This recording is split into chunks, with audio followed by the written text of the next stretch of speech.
Go. Hi, guys, and welcome back to the podcast again. Today, my special guest is Fran. You all know her last name. Masucci. There you go. See, There you go. she's getting a little old. Sometimes she doesn't remember it, so she's got to remind herself. Oh, whatever the name.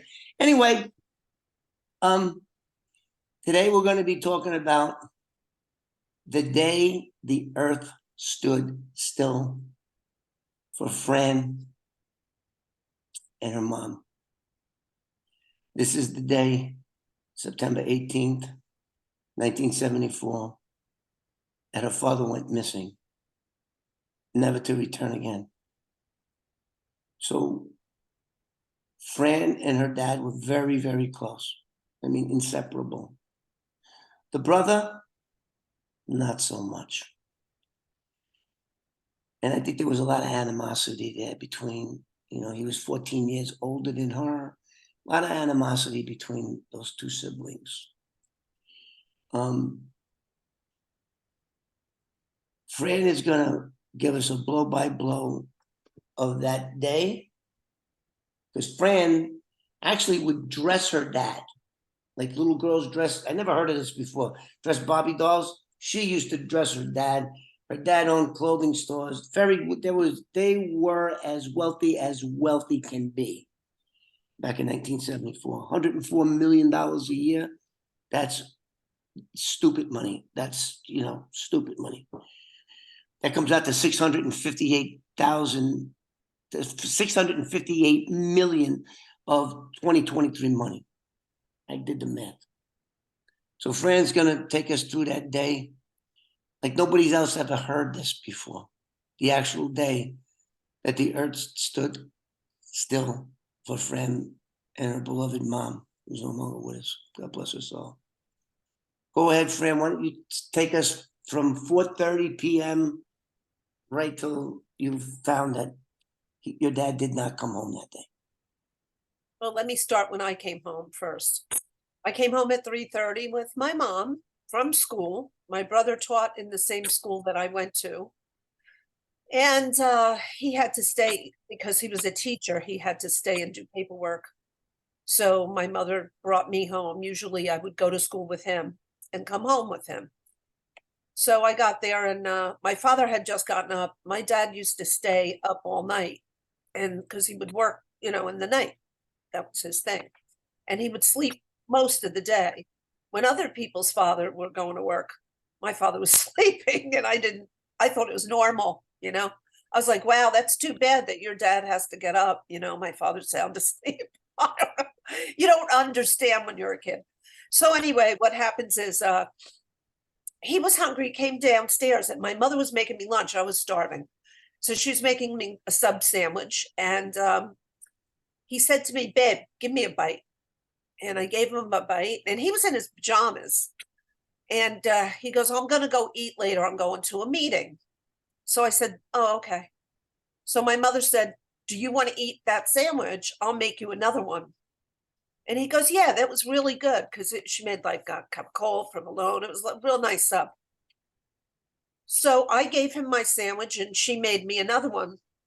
And I was kind of annoyed, and I could kick myself today for this. It's the stupidest thing maybe to you, but to me, I was so upset that he took my sandwich because he was going to go eat and I was starving. And it annoyed me that I gave it to him. And I should never have been annoyed about that. I don't know. Now I would have given him anything at all. You were 16. You were 16 years old at this time, correct? Right. But yeah, but it's like so bad. You have no idea the things that go through your head after this happens. It's so raw, even though it's 49 years ago. It seems to me like it was yesterday. So he ate, he went upstairs, he took a shower. He came down. He said to me, he had his robe on. He said to me, go upstairs and pick my clothes out. What do you want me to wear today? I said, well, what's the weather going to be like tonight? And then I went upstairs and I put out his white shirt, his gray pants. And I said, why don't you wear your white boots? And he said, okay, because he always used to wear Volare shoes if he wasn't wearing his alligator shoes. So he had his white ribbed shirt on, which had a zipper. And years ago, everything was polyester in the 70s, you know, the disco days. So he had a wide collar, a zipper with a loop, gold loop, and gray pants and his white boots. He had his white gold watch on. I said to him, wear your white gold watch because it'll match your pants. So he goes, all right, that's a good idea. And he put his pinky ring on. He always wore a 4-carat pinky. And he always had his Blessed Mother medal on, always. He would never take that off. And he had his glasses on. He had bifocal glasses, but he only had one eye. So he wouldn't be able to see if somebody was coming at him from this side. So what happens, it was his right eye. So But he did have a glass side.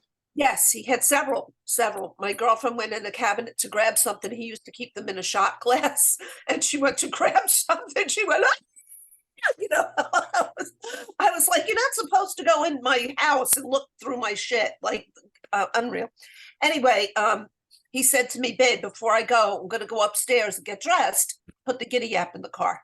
So my job was, I always put the gun in the car, always. So Now, why did he call? I think it was a 38 snub special. nose, it was a police special. Yeah, Why did he call it the giddy up? because it was a cult and it had a little horse on it.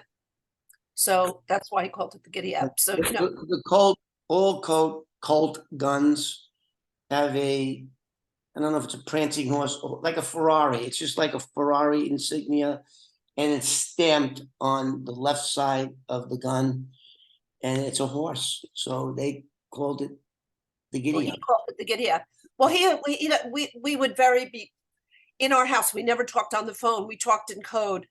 You know, I wasn't, there was a whole bunch of things that we did that other people didn't do. We didn't use our own name a lot. Well, I'd have to check the whole street out before I'd go home. If somebody else drove me home, I was not allowed to walk home. I'd have to go to the corner to my girlfriend's house and call the house if there were strange cars on the street, because we knew that the FBI was watching us. They used to go through his luggage all the time. I used to think he was crazy. I'd say, oh yeah, they went through your luggage. Who, the boogeyman? Like, who goes through your luggage? Like, not realizing who he was. Now I know who he was, but I never knew who he was before. And he'd go, yeah, the boogeyman. Yeah, that's it, you know. So Well, he he would had joke around with me. he had an alias too, didn't he? Oh yeah, well, his name was Nicky Gary. Nobody knew him by Nicholas Masucci. Yeah.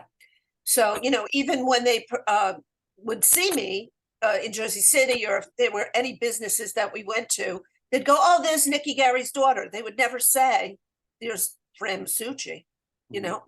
So what happened was he went upstairs, he got dressed, I put the gun in the car.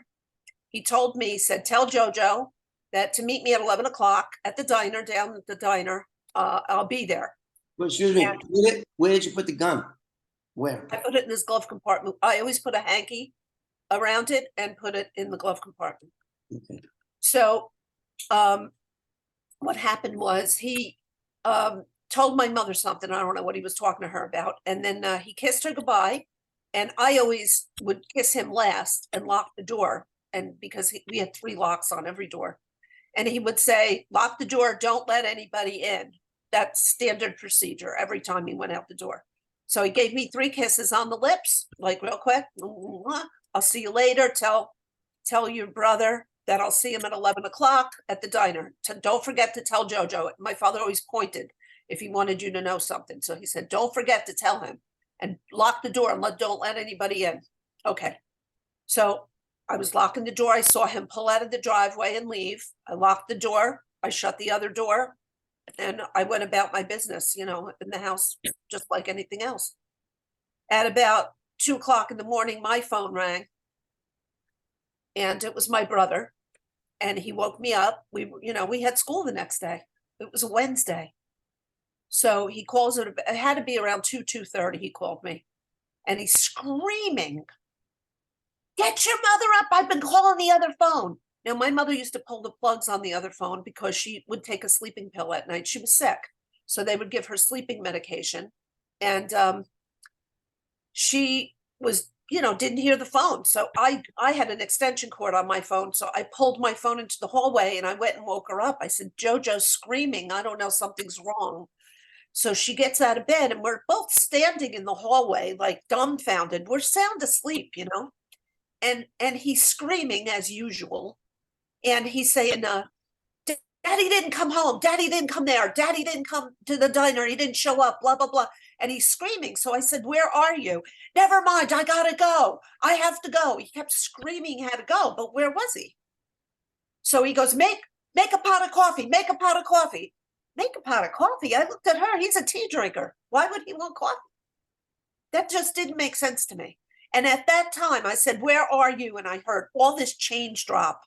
Now, years ago, the phone was only a dime. For if you called somebody long distance, there would be a whole bunch of change. You could hear it drop into the payphone. Do you remember that? I mean, you're old enough to remember that, right? I'm old enough to know when they had wagon wheels. Right, exactly. Yeah. So I heard the money drop and I knew that he wasn't at the diner because the diner's only 5 blocks away from us. I think to call New Jersey back then, it was 65 cents for the first 5 minutes. That's right. In the fourth minute, they would tell you, you have to add X amount of money. And when you put the coins in, it would make a ding, ding, ding. So the operator would hear that and she knew how much money you put in. That's right. No cell phones, no beepers. You were on your own public phone. That's it. So what I found strange was we knew the owner of the diner. He didn't have to use a payphone. He could have went behind the counter and just used the phone. So he was not there. He could not have been there. He had to be in New York. He had to be in New York. That's the only state that would require. That's the closest state. And for all you guys that don't know, Kearney is like close to Newark.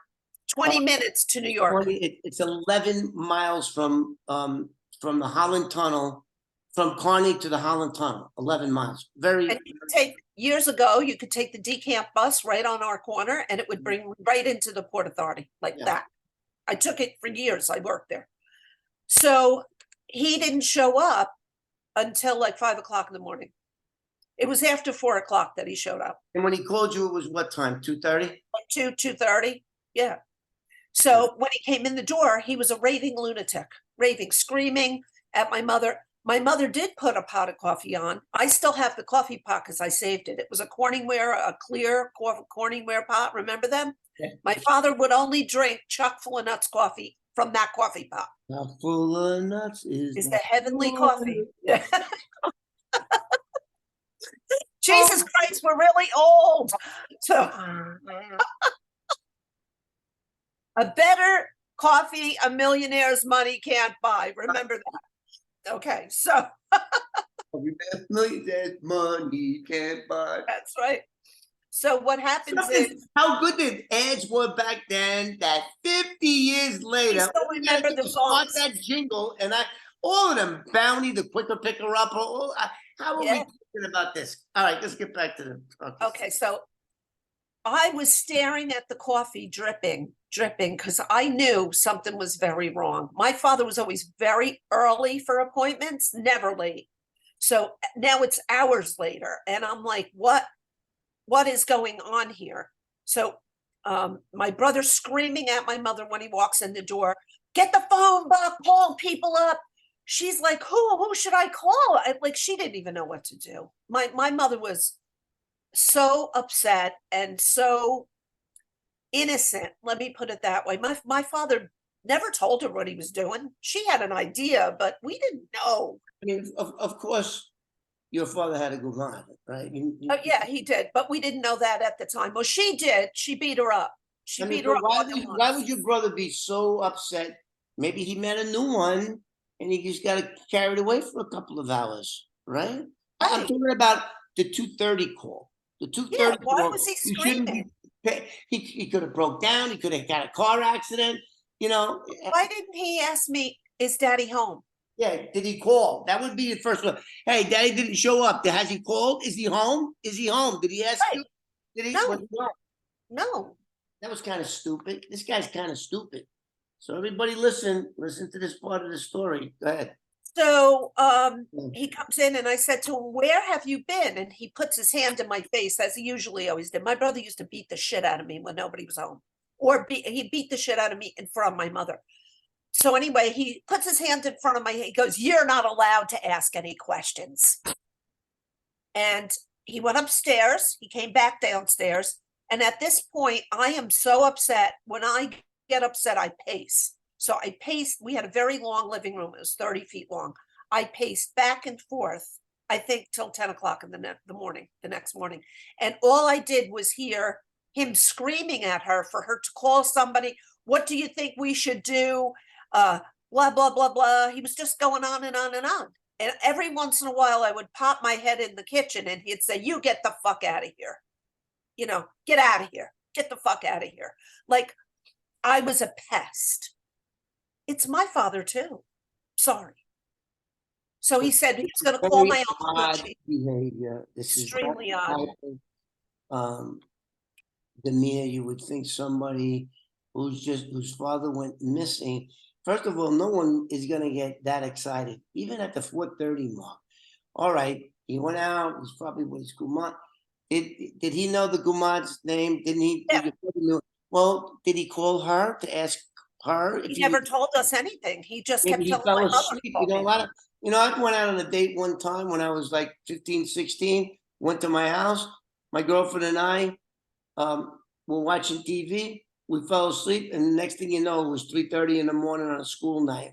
Ah, the cops were in front of her house, and oh my God, these things happen. You don't jump to the conclusion that something horrific happened, like murder. That's what he's trying to say, right? He's panicking. Panicking. So um, at that point, he said that he was going to call my uncle Nucci in the morning. My mother started making phone calls. I guess it was around 6 or 7, 6:30, 7 o'clock. She started making phone They're calls. all friends. Is he there? Did he break down? His, Right. They called everybody, they called Uncle Jimmy, they called up Bobby Manna, they called everybody up, and nobody seemed to know anything. So, my brother goes, "That's enough. I'll take care of this. I'll call them." Blah blah blah. He took over the phone. I don't know what he was talking about. And who the hell knows if he was we, even on we, the phone with we, anybody at we, this point? call, we call that controlling the narrative. He's going to control this narrative. He's not going to answer any questions told her. You don't, what did he tell you? You don't get to You answer. don't get to ask any questions. Yeah. So what happens Red is, flag, red flag, red flag. so from that moment, my uncle was called, my uncle Nucci, my father's brother, who was his main left hand. Okay. Mhm. Georgie, this runner, was his sidekick. And this, his other brother, all the brothers worked for my father, but this particular brother would take care of most of the stuff when my father wasn't around. So they both called him, and he came in at about 10 o'clock in the morning. And he sat down calmly, wasn't upset, didn't seem distraught. My brother at that when he saw Nucci, which is Carmen, he calmed down. They sat at the table. They said they were going to figure this out. They sat down. They started talking. I guess they talked for maybe a half hour. And they said to my mother, "Sit down. This is what we're going to do. First of all, we're not going to school. We're not going to go to school until next Monday. So it's Thursday. You can't report anybody missing for 48 hours back then. Okay, so we can't report him missing. We're not going to tell anybody he's missing. If anybody calls here, he's not missing. It's a regular day." I was like, "It's a regular day? It's so far from a fucking regular day. Are you kidding me?" Again, trying to control the narrative. They had some narrative that they're trying to get everyone to stick with their script. Go ahead.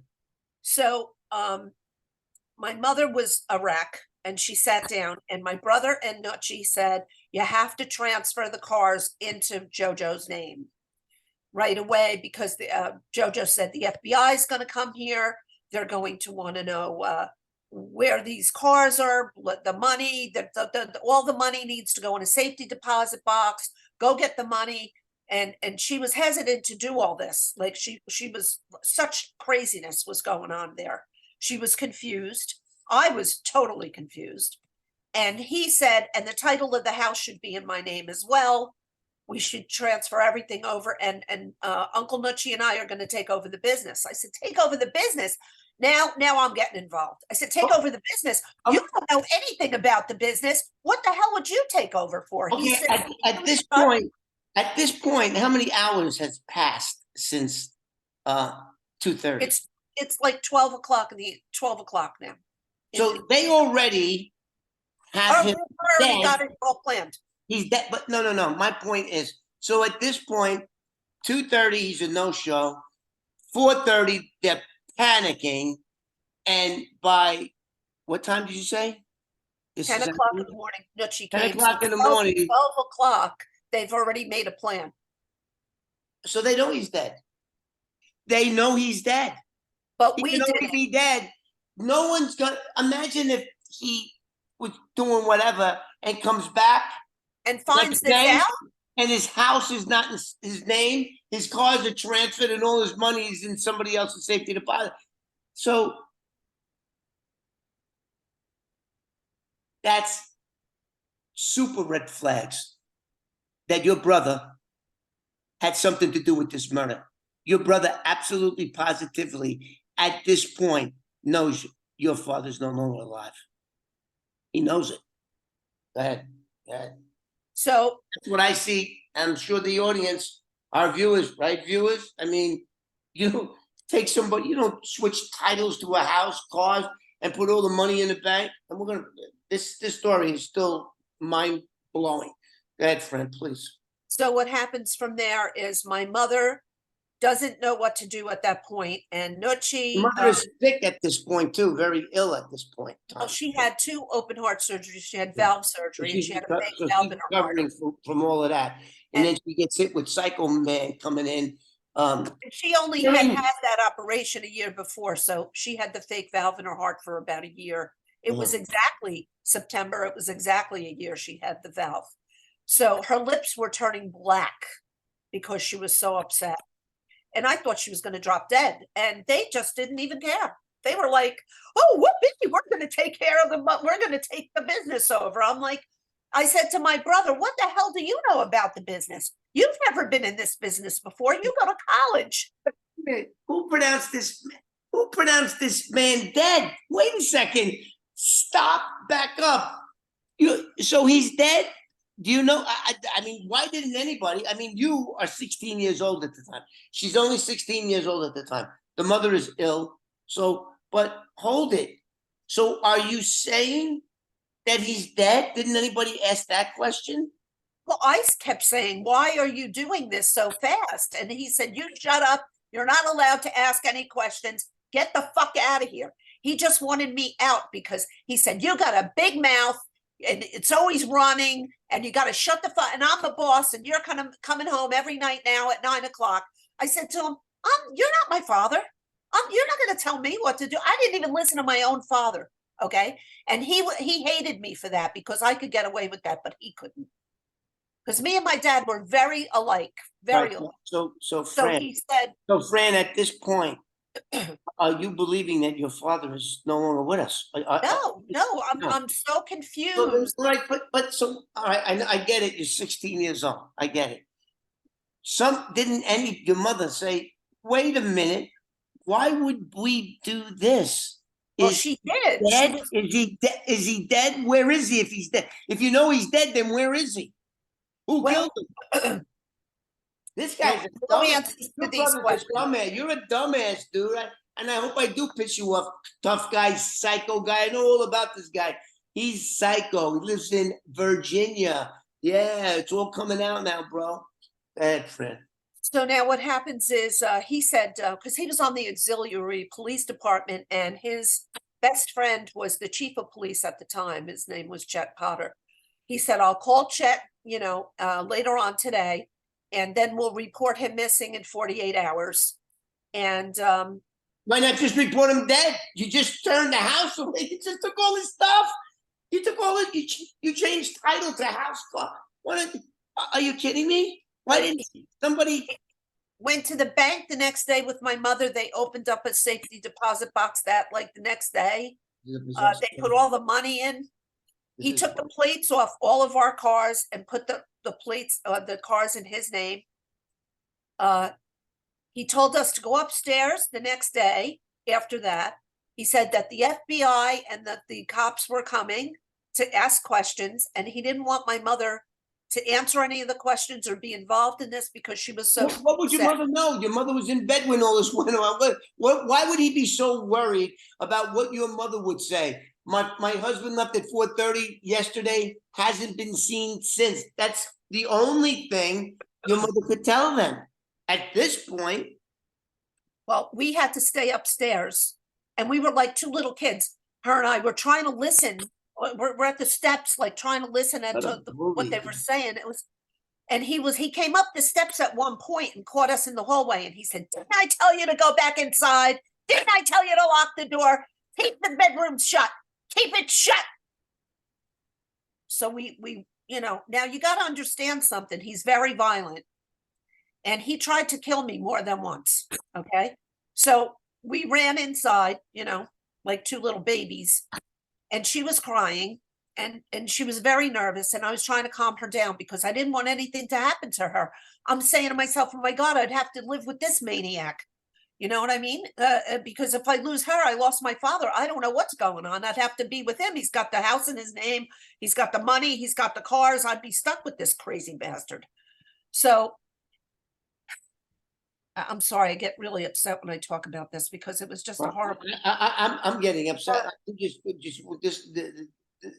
this guy knows what happened. It doesn't take a rocket scientist to figure out at this point. He knows your father's not coming home, and the only reason he's not coming home is because he's dead. You So don't do what he did now. And of course, he was an auxiliary cop at Kearney. The police department at that time was a bunch of crooks. About a year and a half later, the police chief and I think a couple of other real cops got indicted. they got caught with something. They didn't go to jail until the 80s, but they got caught and he was thrown off the police department and he was involved in gambling, crooked stuff. Sure. Well, the same thing that your father was. Same thing. Okay. But he didn't work. He didn't work for my father. Yeah. So, the whole thing was really crazy because my brother did not report my father in the right clothing when he made the police report. He said that he had blue pants on, loafers, and a fishnet shirt. Where did you, when you put the gun in the car and you saw your father drive off with the gun? Now, another thing about your dad, and your dad so much reminds me of Joey Bikini. He was always armed, correct? Always. Oh, he would never always leave the armed. house without his gun. Okay. And I met his girlfriend years later, and she told me that his 9mm was in that car as soon as she picked him up. He would ask her, "Do you have what he called a different gun?" He never said the word gun. So whatever it was, the weapon, whatever, in that car, she wasn't allowed to go anywhere unless that gun was in the glove compartment of the car. So, And I just saw her 4 years ago. so I'm just trying to understand how he is doing all these things.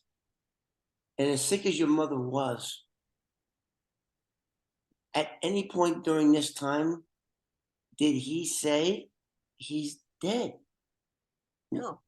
But why is he taking these actions? These are the actions taken by somebody who knows that his father is dead.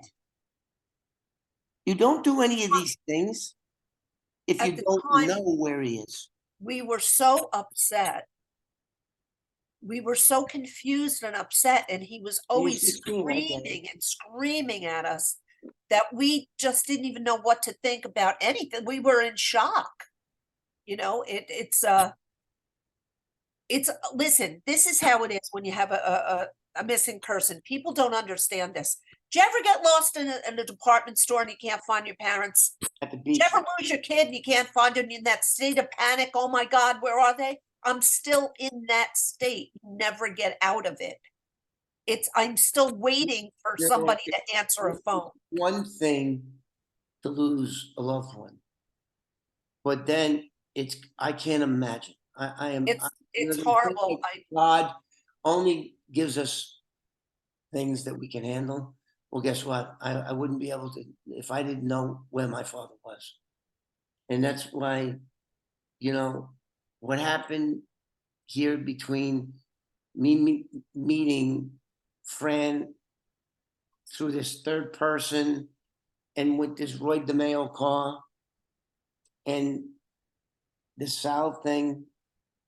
I mean, when you guys hear all the evidence and all the factual things that happen, I know Fran and I already drew a conclusion of what we believe. You know, you know, um, and I'm going to tell you something else, guys. So I should have said this earlier. We were going back to the Roy's car under the 59th Street Bridge, but things happen like the winter's coming. No, November's around the corner. The boats are being taken out of the water and winterized. So we will not be doing the thorough search of the car until April or May of next year. And Fran's very upset, but it couldn't be helped. Jeremy and Adam, Adam just got married and just came. I mean, it just can't happen. And don't forget, Jeremy's coming from Atlanta, Georgia. Adam's coming from South Carolina. It's not just that, and then the equipment that they had to bring. But as Adam said in the last video in New Jersey, he says, we got some unfinished business to do. And those guys are coming back with a vengeance. And we're going to search that car. And we're going to search the surrounding areas for as long as it takes so that we can find something. And I'm pretty, I just believe, I'm told there's like 228 bones in the body. And one of them's got to be tied up in that wreck of a car. The car is no more. It's just a pile of rust, junk in it. But there's got to be something, some remains. I know for a fact. I didn't see it. I didn't hear a body dropped. But this is a very good sense.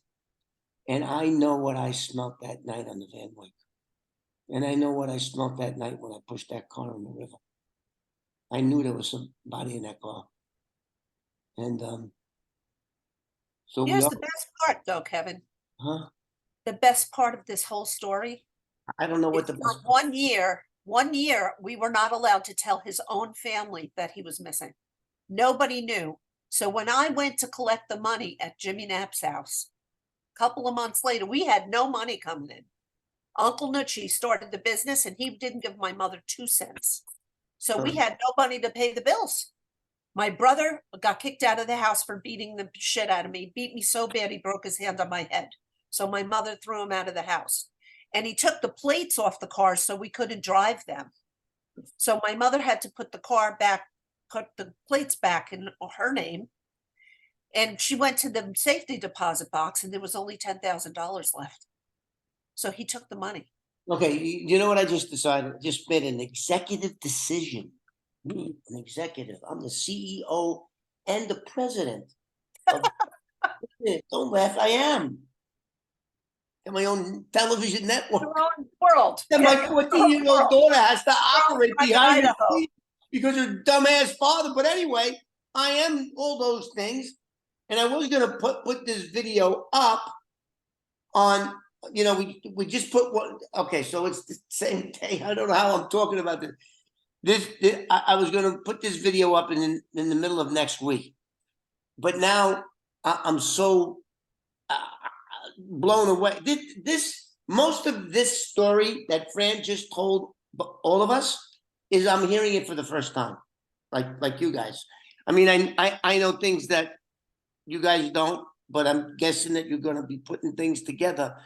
on who the perpetrator was of this crime. And that's why Fran is getting a lot of grief from half, I don't know which side of the family, her cousins don't want her to do this. It doesn't matter. Well, it doesn't matter. They don't matter to me. You know They what? don't pay my bills. They're not in my shoes. Their father didn't disappear. They don't even know what it's like. They get to go to a grave. And if they want to grieve, they can cry at a headstone. I don't fucking have that. I don't know what happened. I don't know what happened. I'm still at 16 that day when he disappeared. I want to know where my brother was. Where were you? Well, Answer the question, big shot. Where friggin' were you? this wasn't supposed to go like Say this. it to my face. This wasn't supposed to go like this. So everybody now knows. Let's tell them. Let's tell them. Okay. So there's evidence that's going to come out in the next video that it was her brother and another family member who at least we can keep that on the down low. Can we do that? Or are you going to say that too? Let's just keep that one on.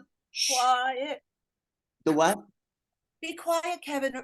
Maybe somebody will sue us for defamation of character. You, man, I bring it on, bro. I got some of the best law. I'm the king of oh, and this guy, he's 78 years old. He lives in Virginia. I was gonna go knock on his fucking door. Hey, buddy, listen, I'd like to get your side of the story because things are coming out about you, and we really think that it's important for you and your family to tell your side of the story. But Fran assures me that if I would do such a thing, that he would shoot me in my face. And from what I've learned about this psycho, He's psycho. He's psycho.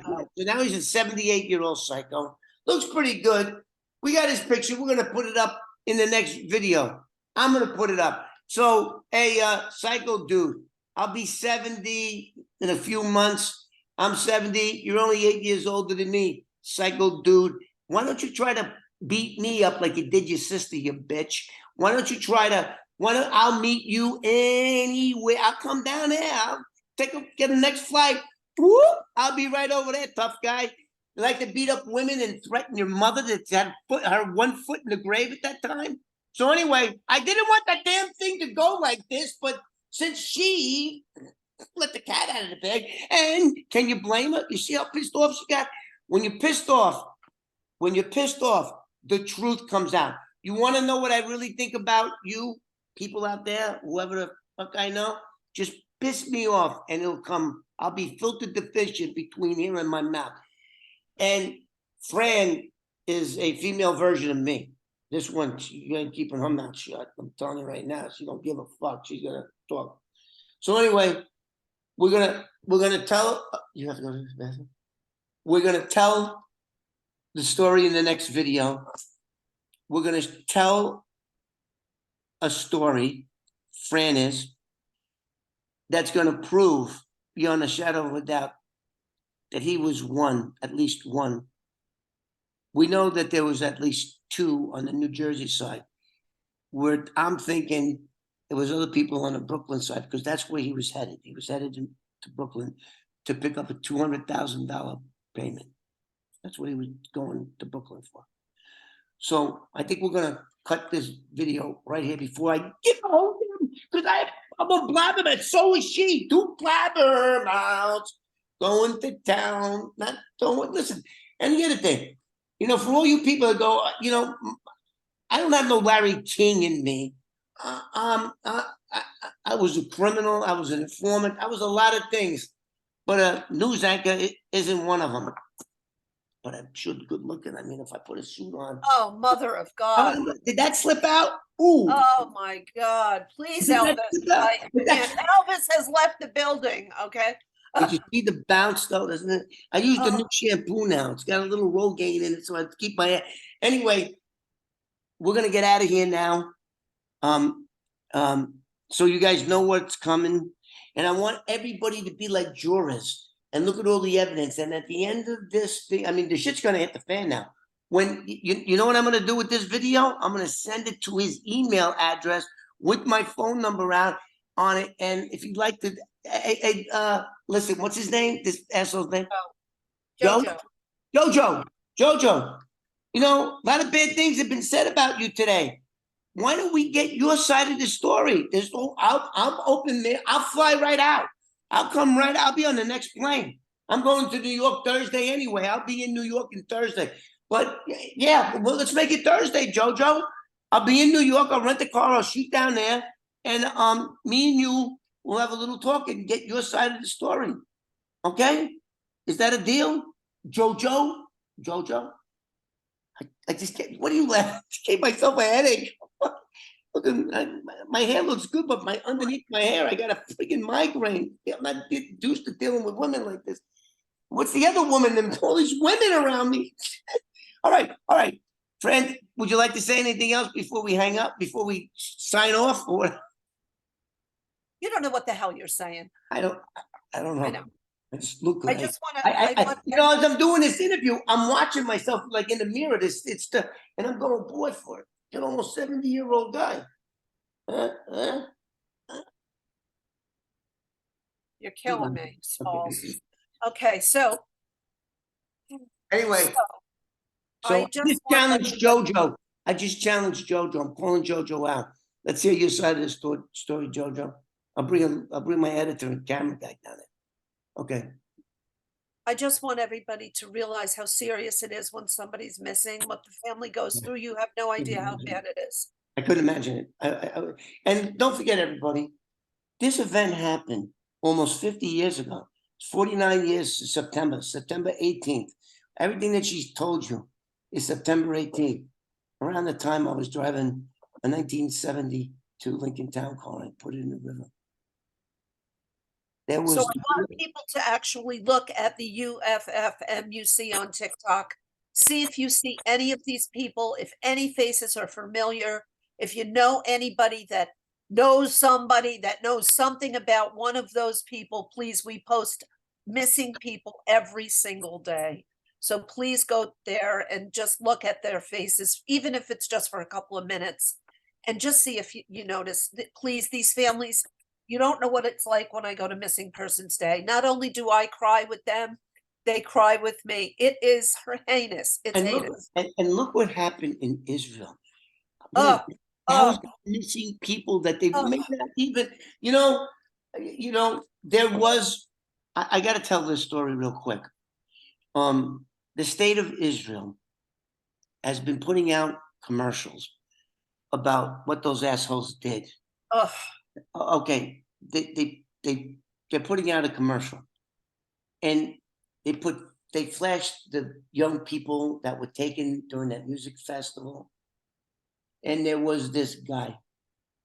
Guess he was my age, and there's a picture of his 5-year-old granddaughter, and I thought he was crazy at first. He goes, "Thank God she's dead." They showed the picture, and he goes, "Thank God she's dead."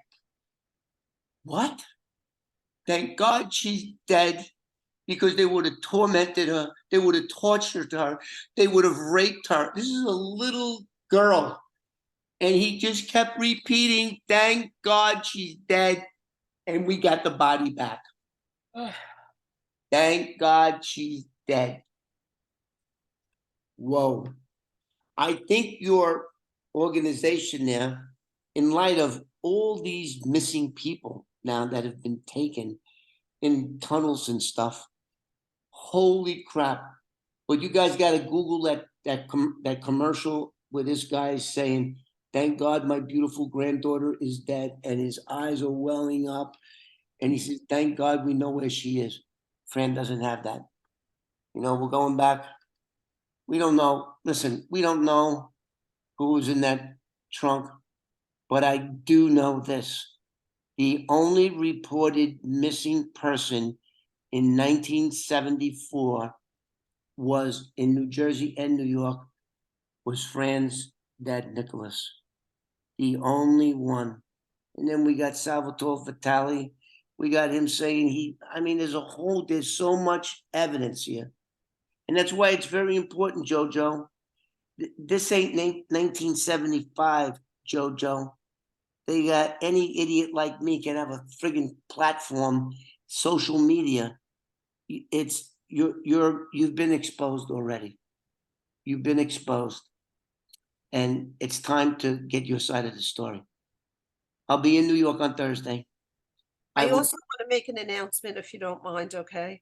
go ahead. Well, I'm done. But Jojo, give you a check, put you on camera, give you all the time in the world. I will promise I will not edit a word you say, but it's time to come clean with your side of the story. That's all I want is your side of the story. Go ahead, friend. There is a missing person in New Jersey, okay? Um, in the state police website. Her name is Denise. She's described as a white female, 5'5", 125 pounds. She was missing in the woods down in by the Red Lion Station.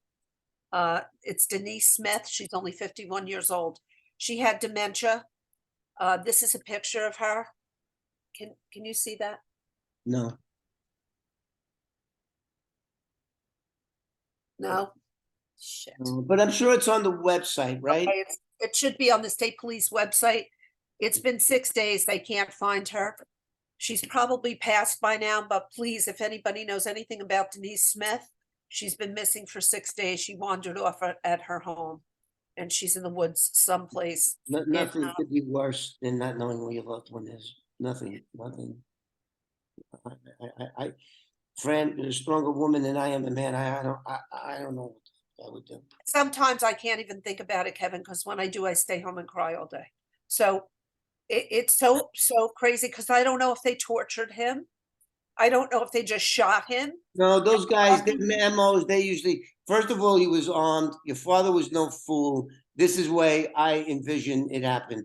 They got him, they went behind him and shot him in the head. That's what they did. That's what they did. Your father was a tough guy. Your father was no fool. And it had to be somebody very close for him to drop his guard and be taken to a place where you could shoot somebody. And so again, Jojo, we need to get your side of the story. You know, I'll be in New York for a couple of days, and on Thursday I'm shooting in there. I have an appointment, and another little news break I'm giving you. I have a publisher and an author that is interested in doing another book about my life, about Roy DeMeo and Joel Rifkin. There's very few people that can say they knew not one, but two serial killers. Joel Rifkin has held the title as the most prolific serial killer in New York State's history. But then if you listen to somebody else, that other mutt, Roy DeMeo, they say there's as many as 200 that he killed, but there's not 200 names. At least with Joel Rifkin, when he confessed to 17 bodies, they found most of the bodies. They found them, and they linked him to as many as 40. So I'm going to be doing seeing about what they're going to offer and whether or not I'm going to take this book deal. The author is a best-selling author. It's not Simon and Schuster publisher, but they're pretty big. They're in London. This is in London, England, and we'll see. Maybe I'll have book number 3. They're right over there, right there. Maybe book number 3 coming your way. And I certainly believe that when all is said and done with Fran's story and my story, because don't forget, if it turns out the remains were her father, this is going to be the most groundbreaking story to ever hit the crime scene. Crime scene, not the crime scene. The crime, crime stories. And I know a thing or two about true crime stories because I was in a whole bunch of crimes. Go pick up a copy of my book. Don't forget to like and subscribe. And I'm going to see you guys on the next one. Fran, do you have any last word? Thank you, everybody. God bless everybody. Good night.